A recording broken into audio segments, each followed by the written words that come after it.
राधा मेरी स्वामिनी, मैं राधे को दास। जन्म जन्म मुहि दीजियो श्री वृंदावन वास।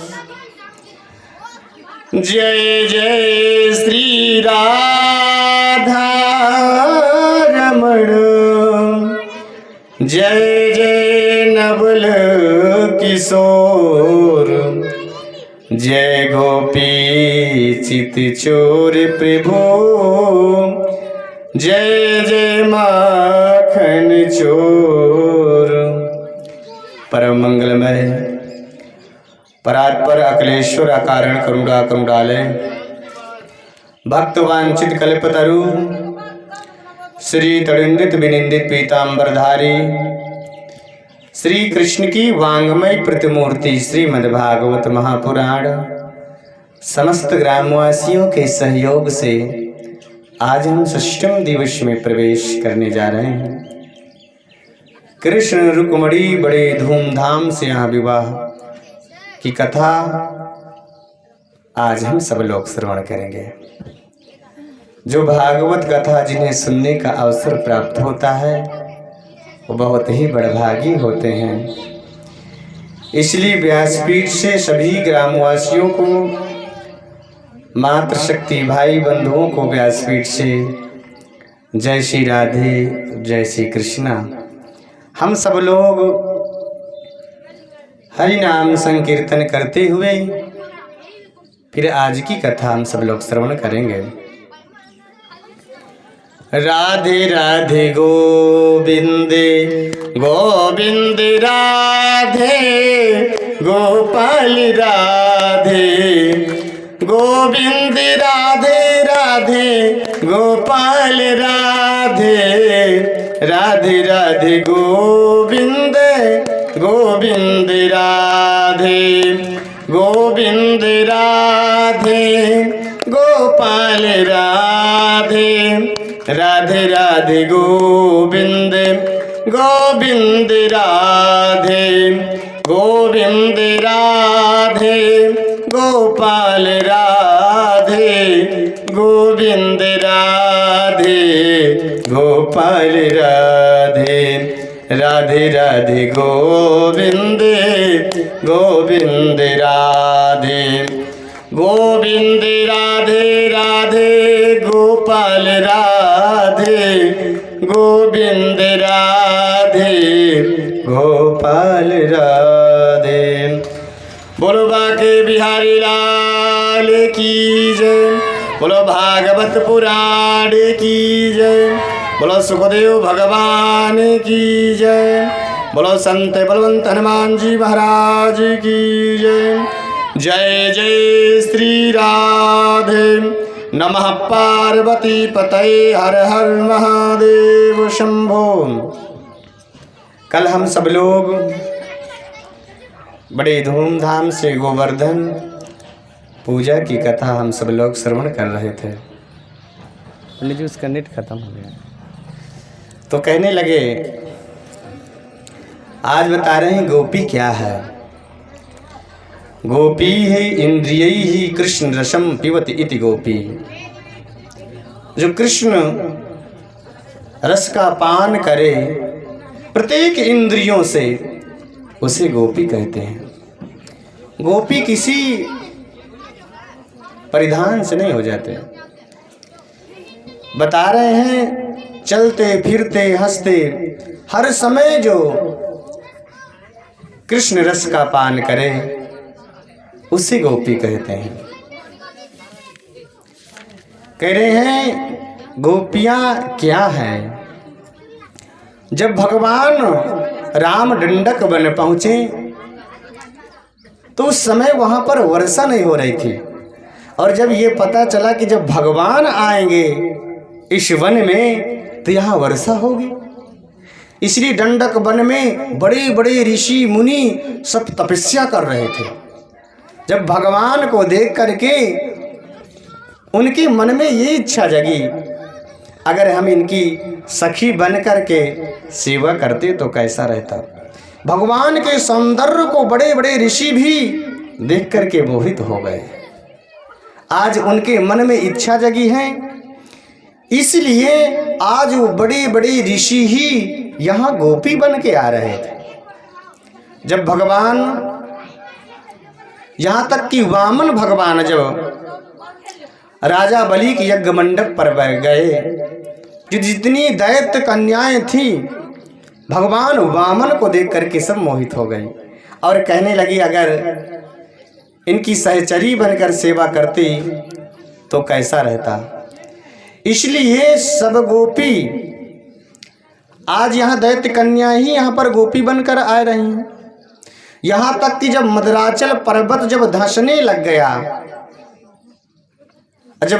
लग गया, तो भगवान कच्छप रूप धारण किया। कच्छप रूप धारण करके जब धीरे धीरे अपने मदराचल पर्वत पर पीठ पर अपने धारण किया मदराचल पर्वत, तो जितनी मत्स्य कन्याएं थी सब कच्छप को देखकर सब मोहित हो गई और कहने लगी, उनके भाव ये आए कि इनकी सहचरी बन के सेवा करते तो कैसा रहता। इसलिए मत्स्य कन्याएं भी यहाँ पर गोपी बनकर आ रहे हैं। यहाँ हमारे वेद में 4 वेद हैं, ऋग्वेद, यजुर्वेद, अथर्ववेद, सामवेद, जो 80,000 हैं कर्मकांड के मंत्र और 16,000 हैं उपासना कांड के मंत्र। इसलिए जो उपासना कांड के जो 16,000 मंत्र हैं, वही सब मंत्र ही यहाँ गोपी बन के आ रहे हैं। उपसमीपे आसनम उपासनम, भगवान की प्राप्ति के लिए केवल गोपियों का ये भाव था, कुछ भी हो जाए भगवान की प्राप्ति हमें मिले। इसलिए उपसमीपे आसनम उपासनम, जो भगवान के समीप चले जाना का नाम ही उपासना कांड है। इसलिए उपासना कांड के जितने मंत्र हैं सब यहाँ गोपी बनकर आ रहे हैं। यहाँ बता रहे हैं स्तुत रूपा, मन रूपा, साधन सिद्धा, स्वयं सिद्धा, दैत्य कन्या, मत्स्य कन्या, सब यहाँ गोपी बनकर आए। यहाँ कोई किसी की पुत्री, कोई किसी का यहाँ पुत्र, सब बन करके आए हैं। केवल एक ही भाव है, कैसे भी कृष्ण प्राप्ति हो। भगवान श्री कृष्ण एक हैं। देखो मुरली भी एक है, लेकिन जैसे भगवान ने बंसी बजाई है, यहां सब गोपियों को ऐसे लगने लग गया कि हमें बुला रहे हैं, भगवान हमें बुला रहे हैं, हमारा नाम लेकर के हमें बुला रहे हैं। ऐसे गोपियों को लगने लग गया। 84 कोस की ब्रजमंडल की जितनी गोपियां हैं, सब ये जब ये भाव आए हैं, इसलिए कहने लगे कुछ भी हो जाए, गोपियों के जब ये भाव आए हैं तो ये मन में जगे हैं कि कैसे भी हो जाए कृष्ण की प्राप्ति हो। आज ये भाव है। 84 कोश की ब्रजमंडल की गोपियां सब आज अस्त व्यस्त होती चली जा रही हैं। निशम गीतम नवनंद वर्धनम ब्रज स्त्रिया कृष्ण गीत मानसा आजन्मुरन्योदितोद्यमा सायत्र कांतो जवलोल कुंडला। यहाँ जो भी जिस कार में जो गोपी जो कार्य कर रही थी, सब अस्त व्यस्त होती चली जा रही थी। एक गोपी गाय को दूह रही थी, और जब ये पता चला कि भगवान हमारा नाम लेकर के पुकार रहे हैं, तो वहीं पर उस पात्र को पटक दिया और कृष्ण से ही मिलने के लिए दौड़ पड़ी गोपी। एक गोपी अपने बच्चों को दूध पिला रही थी, और जब वो गोपी सुना कि भगवान मेरा नाम लेकर के बुला रहे हैं, इसलिए पल्ले पर डाला, लिटा दिया उस बालक को और कृष्ण से ही मिलने के लिए दौड़ पड़ी है। एक गोपी ने अपनी आंख में काजल लगाया और दूसरी आंख में लगा ही नहीं पाया, और जब ये पता चला कि भगवान हमें बुला रहे हैं, इसलिए कृष्ण से ही मिलने के लिए दौड़ पड़ी है आज गोपी। एक ने लहंगा साड़ी पहना, एक ने लहंगा पहना तो साड़ी पहना ही नहीं, और कृष्ण से ही मिलने के लिए दौड़ पड़ी। आज 84 कोस की ब्रजमंडल की जितनी गोपियां हैं सब अस्त व्यस्त होती चली जा रही, उनकी ऐसी परिस्थिति हो गई है।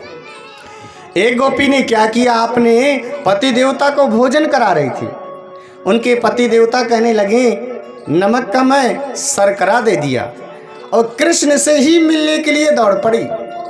ऐसे ही सब गोपियों के अस्त व्यस्त होती चली जा रही हैं। एक गोपी जैसे जाने लग गई तो उनके पति देवता कहने लगे कहाँ जा रही हो? बोले वहीं जा रहे हैं। बोले बताओ कहाँ जा रहे हो? बोले कृष्ण से मिलने के लिए जा रही हैं।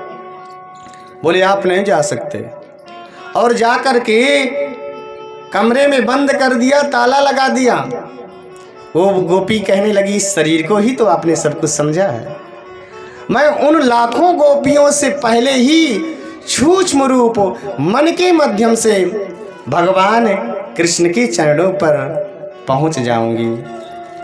कहने लगी अच्छा, इसलिए कहने लगी शरीर को आपने चाहे दूध दही घी शहद से स्नान कराओ, चाहे पूजा करो, लेकिन मैं उन गोपियों से पहले ही पहुंच जाऊंगी। आज ऐसी ही सब गोपियों की अस्त व्यस्त हो गई। जब भगवान यमुना के किनारे कलकल निनाद करते हुए शरद पूर्णिमा की रात्रि है, भगवान ने बंसी बजाई है और सब गोपियां यहाँ दौड़ी चली आई हैं। जैसे गोपियां आई हैं तो राजा परीक्षित ने प्रश्न कर दिया है, कहने लगी देखो ये गोपियों की जो अनुरक्ति है ये अच्छी तो नहीं है। कृष्णम विदु परम कांतम न तो ब्रह्मातया मुनि गुण प्रवाहो परमस्तासाम गुणधियाम कथम। कहने लगे यहाँ सुखदेव से राजा परीक्षित ने प्रश्न किए हैं, कह रहे ये तो अपना प्रियतम मानती हैं गोपियां भगवान को, कह रहे कृष्णम विदु परम कांतम, ये अपना कांत मान रही हैं, क्या इनकी अनुरक्ति अच्छी तो नहीं है?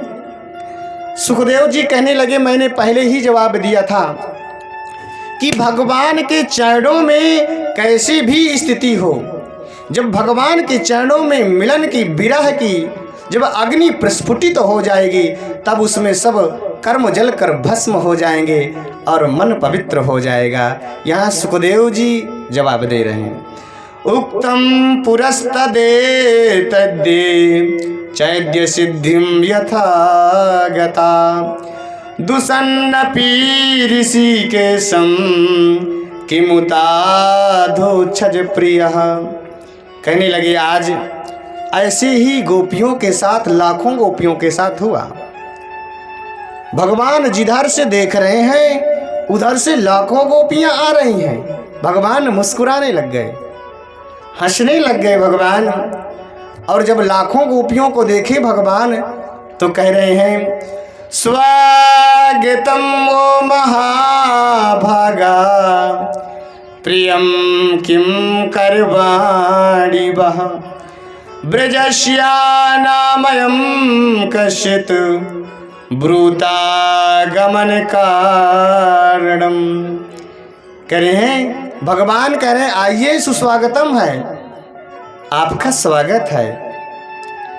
जब ऐसे स्वागत करने लगे भगवान गोपियों का, गोपियां मुस्कुराने लग गईं और कहने लगी देखो हमें भगवान हमें बुलाए हैं और बुलाए हैं, हम चली आई हैं, हम दौड़ी चली आई हैं, देखो हमारा स्वागत कर रहे हैं। फिर भगवान कहने लगे ब्रूता गमन कारणम, आप किस प्रयोजन के लिए यहाँ पर आई हैं, क्या कारण है, क्यों यहाँ पर आई हैं? जब ये भाव कहने लगे ब्रूता गमन कारणम तो गोपियाँ कहने लगे देखो हमें बुला लिया बंसी बजा करके, अब हमसे ही पूछ रहे हैं कि ब्रूतागमन कारणम, किस प्रयोजन से आप यहाँ पर आई हुई हैं? कुछ तो प्रयोजन होना चाहिए। गोपियाँ जब कोई जवाब नहीं दे रही और पृथ्वी को ही अपने पैर से ही, पैर के अंगूठे से खोदना शुरू कर दिया। कोई जवाब जब नहीं दे रही हैं गोपियाँ, तो भगवान कन्हैया कहने लगे, अच्छा इसलिए आप कुछ नहीं बोल रही? कैसा निर्जन वन, निर्मल निर्मल हवाएं मंद मंद चल रही हैं, सुगंधित हवाएं चल रही हैं, ऐसा आपने जंगल नहीं देखा है?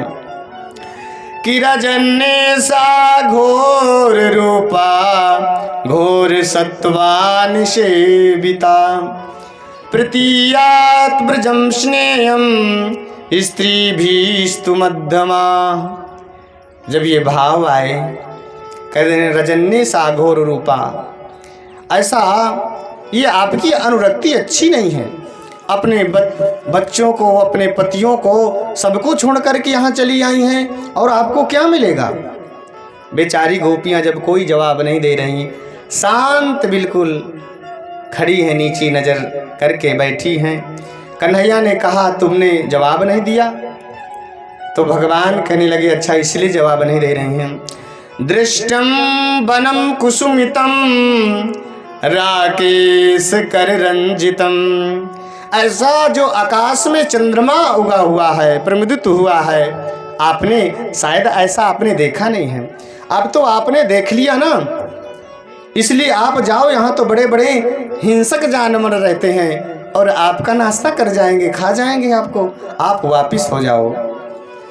और अपने बच्चे, अपने पतियों को छोड़ करके आप चली आई हैं, ये सब अच्छी बात नहीं है। भगवान श्री कृष्ण आज गोपियों को समझा रहे हैं, कह रहे हैं कदाचित पति अंधा भी हो, लंगड़ा भी हो और धन भी न कमाता हो, तब भी पति का पत्नी को परित्याग नहीं करना चाहिए। और अपने बच्चे, अपने परिवार सबको छोड़ करके आप चली आई हैं। भगवान कहने लगे, मैं आपको पतिव्रता नारियों के बारे में आपको श्रवण करा रहा हूँ। जब ये भाव कहने लगे, बोले अच्छा। तो भगवान कहने लगे, एक अग्निहोत्र पंडित जी थे और अग्निहोत्र पंडित जी थे, उनके घर में हर समय यज्ञ होता था और धूं धूं करके अग्नि हमेशा जलती थी। उनके घर में 1.5 वर्ष का बालक था और उनके पति देवता लकड़ियां काट करके गड्ढा सुंदर जा करके लकड़ियां लाए एक, और जैसे लकड़ियां ले करके आए हैं, उनके पत्नी जो है चावल द्वार पर बिन रही थी। जैसे चावल बिन रही थी बड़ी धूमधाम से, तो उन्हें थोड़ा सा थकान भी हो गई, और जैसे थकान हुई तो बड़ी मंद मंद हवाएं, निर्मल हवाएं चलने लग गईं। जैसे हवाएं चलने लगी तो उन्हीं की गोद में अपना सिर रख करके अग्निहोत्र पंडित जी अपने पत्नी के ही सिर पर जा करके सो गए। उन्हें नींद आ गई और वो जो बालक है धीरे धीरे धीरे जा करके आज धीरे धीरे जाकर के वो बालक अग्निकुंड के पास पहुंच गया। और जैसे अग्निकुंड के पास वो बालक पहुंच जाता है, अग्निहोत्र की पंडितानी कह रही है कि अगर जाती हूं तो मेरे पति देवता की नींद टूटती है, मेरा पतिव्रत धर्म नष्ट हो जाएगा, और नहीं जाती हूं तो कहीं मेरा पतिव्रत, मेरा बालक कहीं अग्निकुंड में गिर न जाए। जब ये भाव करने लगे, मन में भाव ये जगे और बार बार कहने लगे, कुछ भी हो जाए मेरा पतिव्रत धर्म नष्ट नहीं होना चाहिए। उन्होंने आंखें बंद कर ली और जैसे आंखें बंद किया तो उतने ही देर में वो बालक अग्निकुंड में पलट जाता है। 1 घंटे के बाद उनके पति देवता की नींद खुली, और जैसे नींद खुली है, अग्निहोत्र की ब्राह्मणी दौड़ती हुई अग्निकुंड के पास पहुंच जाती है। और जैसे पहुंच गई और वहाँ उस अग्निकुंड चंदन के समान हो गया। उस अग्निकुंड में वो बालक खेल रहा था। अग्निकुंड का दाहकत्व समाप्त हो गया। भगवान कहने लगे, ये होता है पतिव्रत धर्म पालन करने वाले नारियों के लक्षण। अपने बच्चे, अपने परिवार, अपने पतियों को सबको छोड़ करके इस निर्जन वन में चली आई हैं। जाओ, वापिस हो जाओ। गोपियाँ कह रही हैं, जो आप हमें कथा सुना रहे हैं प्रभु, अगर आप हमें इजाज़त दे तो हम भी आपको एक दो कथा सुना दें। कहने लगे, बिल्कुल आप सुनाइए। कहने लगे, आपने ये सोच रहे हो कि क्या छोड़ा है, तो यद्यपि हमने सब कुछ छोड़ दिया है। संत्यस्य सर्व विषयांस्तव पादमूलम, इसलिए हम सब कुछ छोड़कर आई हैं। एक पतिव्रता नारी थी और बहुत अपनी पति की सेवा करती थी। जब सेवा करती रही और कहने लगे, इतनी धूमधाम से सेवा कर रही हैं। जब सेवा कर रही थी तो एक जीवन में देखो, कभी सुख है तो कभी दुख है। एक समान एक किसी व्यक्ति का न रहा होगा। इसलिए एक समय ऐसी स्थिति आ गई कि नितांत गरीबी आ गई। तो उनके पति देवता कहने लगे, देखो अब तो परदेश जाना ही पड़ेगा और धन कमाने के लिए जाना ही पड़ेगा। तो उनकी पत्नी कहने लगी, मैं तो पतिव्रता नारी हूँ और मैं आपकी बड़ी सेवा करती हूँ। अगर आप चले जाओगे तो मैं आपकी कैसे सेवा करूँगी, मेरा पतिव्रत धर्म नष्ट हो जाएगा। जब ये भाव कहे तो उनके पति देवता एक मिट्टी की मूर्ति अपनी बनाकर दे दिया और कहने लगे, जाओ ये मिट्टी की मूर्ति खूब पूजन करना। अब यहाँ परदेश चले गए। उनकी पत्नी है, कमरे अपने घर का मेन दरवाज़ा बंद करती और बंद करके धूमधाम से पूजा करने लगती। डेली नहलाती है, धुलाती है, फूल माला पहनाती है, तिलक लगाती है, वस्त्र पहनाती है, ऐसे नित्य ही पूजा करती। 1-1.5 वर्ष बाद उनके पति देवता सोचने लगे कि बहुत वर्ष ऐसे हो गए, अब तो अपने जन्मभूमि में चलना चाहिए, अपने घर की ओर। जैसे उनके पति देवता आ गए, उसी समय घर में उनकी पत्नी ही पूजा कर रही थी अपने पति देवता की। और जाकर के घंटों द्वार पर उनके पति देवता साकर खटखटाते रहे। जब साकर खटखटाते रहे तो गोपियों ने पूछा कन्हैया से, कहने लगी, ये बताओ दरवाज़ा खोलना चाहिए कि नहीं चाहिए। तो भगवान कहने लगे कि जब सच्चे पति द्वार पर विराजमान हैं, खड़े हैं, तो फिर उस मिट्टी की मूर्ति पूजा करने से क्या फायदा है, तुरंत शीघ्र ही खोलना चाहिए दरवाज़ा। जब सच्चे पति द्वार पर घंटों हो गए हैं। तो कहने लगे गोपियाँ, कन्हैया आप ही अपने मुखारबिंद से आपने जवाब दे दिया है। प्यार से बोलो जय श्री राधे, और जोर से बोलो जय श्री राधे। जब कहने लगे आपने ही, क्योंकि हमने इस शरीर का ही पति देवता है, शरीर के सासू माँ हैं, शरीर के ही घर हैं, केवल आत्मा का पति तो श्री कृष्ण के अलावा और कोई हो नहीं सकता। इसलिए कह रहे हैं, आज तक हमने इन मिट्टियों की, पतियों की बड़ी सेवा की है। अब आत्मा का पति तो परमात्मा के सिवाय और कौन हो सकता है। इसलिए मीरा ने कहा कि ऐसे बर को क्यों बरूं जो जन्मे और मर जाए, बर बरिए गोपाल को जो चुरडो अमर हो जाए। करें ऐसे बर को क्यों बरें जो जन्मे और मर जाए, बर बरिए गोपाल को जो चोड़ू अमर हो जाए। कहने लगे मैं ऐसा, मीरा ने कहने लगी कि मैं ऐसे पति का वर्णन करना चाहती हूँ जो मेरा सुभाग ही अटल हो जाए, अमर हो जाए। जब ये भाव आए तो कहने लगे, अच्छा मीरा की जब विरक्ति का मार्ग रहा, खास उनके परिवारीजन विरोध किए। कहने लगे जब ये भाव, खास पति खास ज्येष्ठ ने विरोध किया, और जब विरोध किए हैं